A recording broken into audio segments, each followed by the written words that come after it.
plaisir renouvelé de vous savoir sur Canal 3 Bénin. Check-up des candidats aux fonctions présidentielles. Wadaï Rumpé et Rouanou étaient à la Cour constitutionnelle ce matin. Le collège de médecins assermenté pour la cause a reçu les prétendants au poste de président et vice-président de la République pour la visite médicale, à l'exception de Mariam Chabitalata. D'ici 16 mois, c'est par route bitumée que les usagers vont rejoindre Soava à partir du carrefour à Kassato. Les travaux de construction sont lancés par le gouvernement sous budget national et financement français à hauteur de 25 milliards de francs CFA. C'est une composante du projet Réinventer la cité lacustre de Ganvier. Les scientifiques béninois travaillent à une meilleure gestion des semences agricoles. Ils ont commencé par les plantes oléagineuses dans un atelier à Grand Popo depuis hier, sur initiative de l'Académie nationale des sciences. Bientôt, les difficultés d'accès à la commune de Soava vont se conjuguer au passé. Les travaux de construction de la route reliant à Kassato, dans Abomey-Calavi, à cette ville essentiellement bâtie sur l'eau, ont été officiellement lancés par le ministre du Cadre de Vie. Ce projet s'inscrit dans le cadre de l'exécution du programme gouvernemental de développement touristique dénommé Réinventer la cité lacustre de Ganvier. L'événement a été couplé avec l'inauguration de quelques équipements communautaires. Reportage Hugues Vignibé et Deron Kwevi. Les fils et filles de Soava sont massivement sortis pour être témoins d'un événement annonciateur d'une nouvelle ère communale, le lancement officiel des travaux de construction du tronçon reliant à Kassato à leur terroir. Unique voie d'accès à la cité lacustre, le dit tronçon est un véritable calvaire pour ses usagers en raison de son état de dégradation. Cette infrastructure stratégique reliera de manière fluide la commune lacustre au reste du département et facilitera les échanges économiques, touristiques et sociaux. Cette route longtemps attendue va littéralement transfigurer durablement la commune de Soava avec le désenclavement de nos localités. La construction de la route Carrefour à Kassato-Soava est un volet majeur du projet Réinventer la cité lacustre de Ganvier, projet phare du programme d'action du gouvernement financé à hauteur de près de 25 milliards de francs CFA par l'Agence française de développement. Aussi, cette route va non seulement améliorer la mobilité et la sécurité des usagers, mais aussi renforcer l'attractivité économique et touristique de la cité lacustre en facilitant les échanges et l'accès aux services. Elle contribuera à rapprocher les communautés et finalement à soutenir la croissance durable. Au cœur du développement touristique, Ganvier est l'un des 7 pôles que le gouvernement a choisi de promouvoir, de développer, de structurer pour que l'offre touristique que propose le Bénin aux Béninois et au monde entier soit une offre vendable. À l'issue de la cérémonie, les officiels ont procédé à l'inauguration de 3 infrastructures communautaires érigées dans la cité de Ganvier. Il s'agit de la Maison de la Francophonie, une maison des jeunes et un centre artisanal. Les travaux de construction de la route Carrefour à Kassato-Soava ont une durée fixée à 1 an, 4 mois.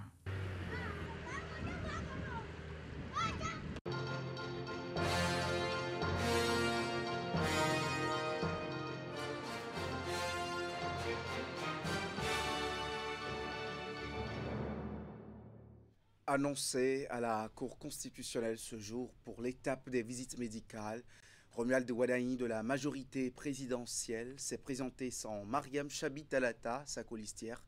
Quant au tandem d'en face, Paul Rumpé et Roch Judicael Rouanou étaient tous deux présents ce matin. Après une brève entrevue avec les conseillers de la haute juridiction, Dorothée Sosa les a mis à la disposition des médecins pour enclencher la procédure. Ces inspections médicales sont une étape importante et décisive pour ces candidats aspirant à la fonction présidentielle au Bénin. Et puis une délégation de Guinée séjourne au Bénin pendant 3 jours, précisément à la Commission électorale nationale autonome. Il s'agit d'une délégation de la Direction générale des élections de la République de Guinée. Les émissaires vont apprendre du système électoral béninois et les réformes entreprises pour rendre dynamique l'organisation des scrutins. Pour le premier jour au siège de la Sénat, ils ont eu des communications sur l'institution chargée d'organiser les élections au Bénin. Nous allons suivre un extrait des propos du chef de la mission en la personne de Abraham Sori. Il est le directeur général adjoint des élections en Guinée. Nous sommes aujourd'hui à la Sénat dans le cadre d'une mission d'échange et d'études qui porte sur le mode de fonctionnement de la Sénat et sur les procédures liées aux opérations électorales afin de nous enrichir et porter cet enrichissement dans l'exécution des opérations futures dans le processus électoral guinéen. Nous avons été très bien accueillis par la Sénat et par les autorités béninoises que nous remercions au passage. Et cette mission de 3 jours, à l'issue de la première journée qui a porté sur l'historique de la Sénat dans un premier temps, mais aussi sur tout ce qui est procédure électorale liée à la gestion des candidatures pour les communales, nous a permis de tirer des leçons, des enseignements de comment les choses se passent de fort bien belle manière au niveau du Bénin. Et nous allons mettre en pratique, dans la mesure du possible, ces pratiques chez nous aussi. Il vous souviendra qu'il y a moins de 2 mois, la Guinée, dans le cadre de la refondation institutionnelle qui est en cours actuellement, a voté une nouvelle constitution qui institue aujourd'hui l'OTIGE. Et cette OTIGE est en grande partie le fruit ou l'émanation de ce qui se fait au niveau du Bénin. Donc, dans cet esprit de partage et d'échange, on a trouvé nécessaire de venir s'enquérir du mode de fonctionnement de façon détaillée et de façon opérationnelle, du rôle que joue le Conseil électoral et de celui que joue la DGE du Bénin, afin de, comme je le disais tantôt, essayer de reproduire les bonnes pratiques qui se font au niveau du Bénin. Des journalistes sont outillés pour une couverture responsable des élections générales de 2026. C'est une initiative de la plateforme des promoteurs et acteurs pour le développement des médias PADEM Bénin. L'objectif de cette formation organisée à Soava est d'affiner les compétences d'une vingtaine de professionnels de l'information sur le code électoral et le code de déontologie et de l'éthique des médias.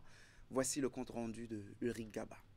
L'information n'a pas de couleur. Une presse béninoise suffisamment aguerrie est capable de traiter l'information avec un sens aigu de responsabilité professionnelle en cette période sensible qui annonce les élections générales de 2026. C'est le vœu de la plateforme des promoteurs et acteurs pour le développement des médias, PADEM Bénin. Un souhait manifesté par un appel au renforcement de capacités sur le code électoral et le code de déontologie et de l'éthique des médias pour une vingtaine de journalistes. Les 2 thématiques qui seront abordées au cours de cet atelier s'inscrivent dans la logique de notre mission de permettre aux journalistes de toucher du doigt les nouvelles réalités de l'environnement actuel des médias à l'aide du numérique, qui plus est en cette période électorale. L'objectif de cette journée de formation est de faire des journalistes de véritables boussoles de la démocratie, capables d'utiliser les nouveaux cadres légaux pour une couverture juste et équilibrée. Une initiative fortement appréciée. Parler du code de déontologie dans les médias, c'est une bonne thématique. Parler du code électoral, qui est l'élément principal, le vade-mecum des élections à venir, est un élément déterminant et pragmatique. S'en approprier aussi est une chose. C'est pourquoi ce séminaire vient à propos et permettra aux acteurs des médias que nous sommes d'en maîtriser les rouages. Le code électoral n'appartient pas aux juristes, mais au peuple.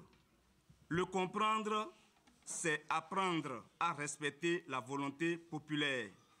Le respecter, c'est consolider notre pacte social. De la même manière, le code de déontologie de la presse nous rappelle que la liberté d'informer n'est pas la liberté de déformer. Ces échanges menés par des experts de l'ODEM et de la HAC ont permis aux participants de poser toute forme de questions avec des cas pratiques à l'appui. La formation est sanctionnée par la remise des attestations aux journalistes, désormais appelés à être les garants d'une information juste et crédible pour les élections de 2026. La PADEM Bénin s'engage à réitérer cette formation au profit des professionnels des médias du centre et du nord Bénin dans les prochains jours.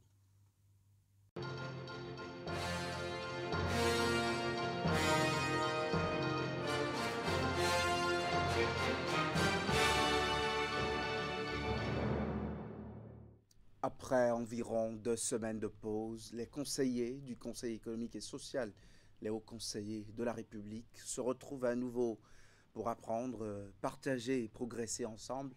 Les travaux de la 5e session extraordinaire ont été ouverts hier à Cotonou, au siège de l'institution. Plusieurs sujets vont être débattus au cours des 15 jours d'activité, suivant les grandes lignes annoncées par le président Conrad Ouaguidi. Il est au micro Canal 3 Bénin de Teddy Goudalo et Elvis Donoukoin.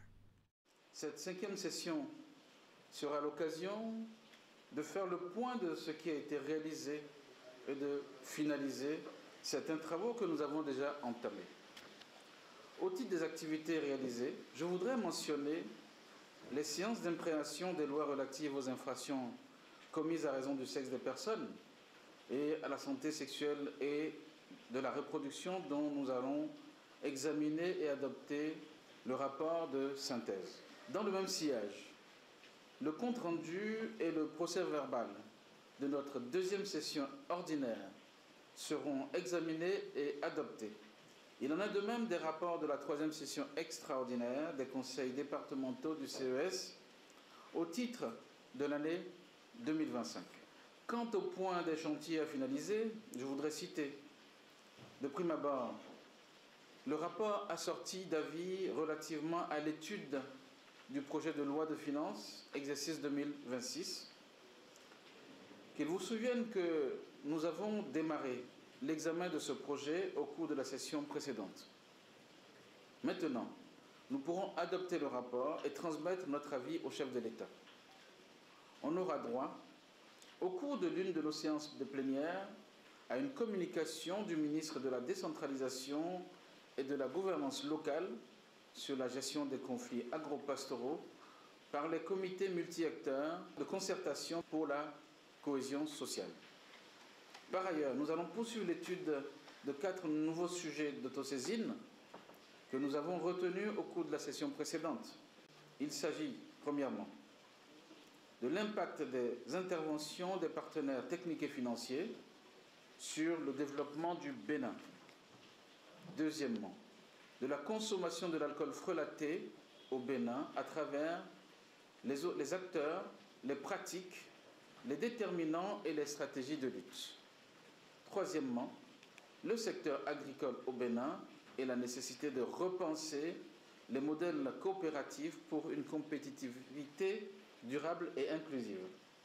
Et quatrièmement, enfin, les coopératives artisanales et les modèles organisationnels et économiques pour renforcer leur compétitivité. Les cadres du ministère de l'Énergie, de l'Eau et des Mines restent mobilisés dans l'atteinte des objectifs fixés pour l'année en cours. Malgré les contre-performances enregistrées dans l'exécution du plan de travail annuel, ils s'engagent à redoubler d'ardeur pour le bout de temps à passer encore en 2025. La revue du PTA donne 40% de taux de réalisation des projets et programmes au mois de septembre pour une prévision de 75%. Retour sur les travaux de cette auto-évaluation à Cotonou dans ce compte-rendu.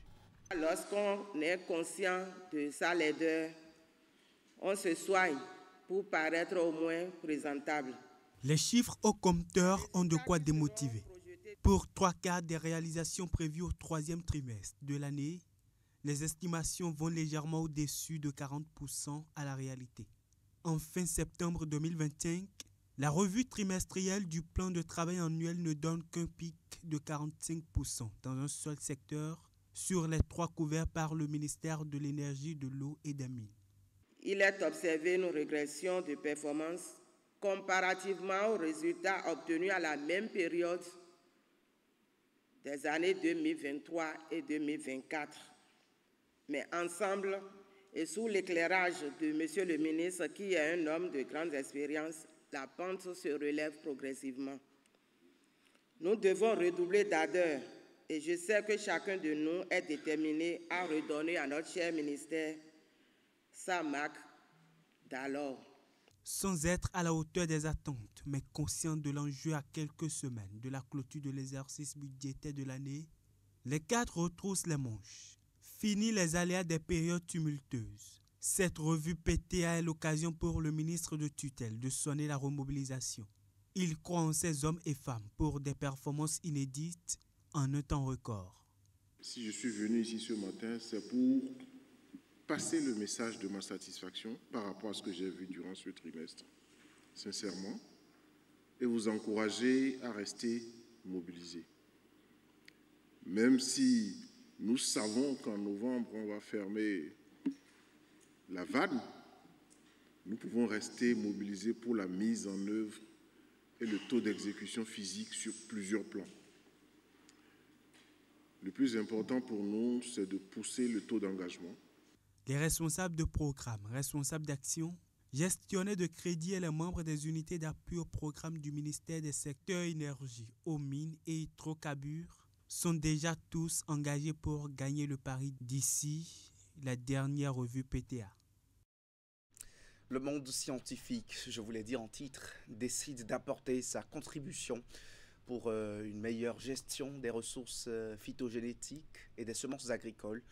L'Académie nationale des sciences, arts et lettres du Bénin donne priorité aux plantes oléagineuses. Les mécanismes pour la valorisation de ces plantes sont au cœur d'un atelier de réflexion de 2 jours qui se déroule depuis hier à Grand Popo. On va faire le point avec Narcisse Alossé et Florent Do. Autour de cette table dressée dans les locaux de l'hôtel Bel Azur à Grand Popo, enseignants-chercheurs, chefs d'entreprise, représentants de ministères sectoriels et des agriculteurs. Ils y ont été conviés par les responsables de l'Académie nationale des sciences, arts et lettres du Bénin pour réfléchir à une stratégie de valorisation des plantes oléagineuses. En effet, il existe plusieurs espèces. On évalue par exemple à 36 espèces le nombre de plantes oléagineuses alimentaires spontanées qui poussent au Bénin. Donc il faut les valoriser. Lorsque on extrait ces huiles-là, elles ont un prix extrêmement important sur le marché international. Il s'agit donc pour la Commission permanente agriculture, élevage et pêche, foresterie et arboriculture de l'Ensable de mettre en lumière les atouts des espèces oléagineuses alimentaires autochtones, ce qui devrait permettre aux pays d'Afrique au sud du Sahara de ne plus être dépendants vis-à-vis des huiles alimentaires importées. Pour le Bénin, par exemple, on considère qu'il y a près de 70% d'importation des huiles alimentaires pour couvrir notre alimentation. Cela pose des problèmes extrêmement graves et il faut trouver une solution à ces situations. Solution recherchée autour de ces assises de 2 jours avec des experts qui, entre autres, ont préconisé la domestication de ces plantes qui sont en voie de disparition. Alors la domestication, c'est quoi? La domestication, c'est un processus qui consiste à ramener une plante qui est à l'état sauvage à l'état cultivé, de sorte qu'on puisse la reproduire et que cette plante-là puisse donner des produits qui répondent aux caractéristiques que l'on recherche. Et les communautés à la base sont aussi associées à cet exercice de valorisation. La valorisation ne peut pas se faire sans les communautés parce que ces espèces se retrouvent dans leurs champs, se retrouvent dans les systèmes agroforestiers manipulés ou gérés par les producteurs et autres. Il faut donc mieux exploiter le potentiel de ces espèces. Et les travaux ici sont placés sous le thème « Les plantes oléagineuses autochtones du Bénin, une opportunité pour la sécurité alimentaire et la dynamisation de la filière des huiles locales ». Vie de foi pour finir ce journal. L'Alliance biblique du Bénin initie un atelier de formation au profit des formateurs du département de l'Atlantique. Ces formateurs, eux, sont pour la plupart des responsables d'église ou des pasteurs à former sur différents outils programmes dénommés Jeunes Samaritains, un programme implémenté dans plusieurs pays d'Afrique et du monde par l'Alliance biblique universelle en partenariat avec l'Alliance biblique du Bénin pour inverser la tendance aux déviances des jeunes. Les travaux de cet atelier ont été lancés hier au temple universitaire de l'Église des Assemblées de Dieu de Godoma. Virgile Arodeyon et Henri Gantim pour les détails. Cet atelier de formation des formateurs du département de l'Atlantique est une opportunité que l'Alliance biblique du Bénin offre à terme aux jeunes et aux adolescents. Des jeunes qui, grâce au programme Jeunes Samaritains, seront non seulement armés de connaissances spirituelles fortes, mais également dotés d'outils concrets pour leur changement. Nous avons besoin de travailler avec la jeunesse et d'apporter la parole à la jeunesse. Donc cette formation constitue une formation essentielle pour équiper les responsables au niveau local, au niveau régional, pour accompagner les moniteurs et les formateurs des enfants pour leur épanouissement social, spirituel, économique, épanouissement professionnel, autrement dit à l'autonomisation des enfants sur tous les plans. Pour inverser la tendance du mauvais usage des réseaux sociaux par les jeunes, de la drogue et des violences sexuelles, l'Alliance biblique du Bénin s'appuie donc sur le programme Jeunes Samaritains porté par l'Alliance biblique universelle. Le programme Jeunes Samaritains est un programme implémenté par l'Alliance biblique universelle, qui est une société qui opère dans 240 pays dans le monde. C'est un programme qui est, comme je l'ai dit, implémenté en ce moment 16 pays en Afrique subsaharienne. Et le but pour lequel nous sommes venus ici aujourd'hui, c'est pour accompagner l'Alliance biblique du Bénin dans la formation des partenaires locaux. Une série télévisée de 3 minutes, un livret d'informations et une boîte à images sont les différents outils que l'Alliance biblique universelle utilise dans le cadre du programme Jeunes Samaritains. La présente formation dure 4 jours au cours desquels plusieurs modules seront déroulés relatifs notamment à la découverte de soi, à la communication non violente, à la carrière et à l'environnement social. Des sujets centrés sur le développement et la compétence à la vie. Voilà, ce journal est terminé. L'actualité, elle continue sur Canal 3 Bénin à 20h. C'est l'info continue. Merci d'être au rendez-vous.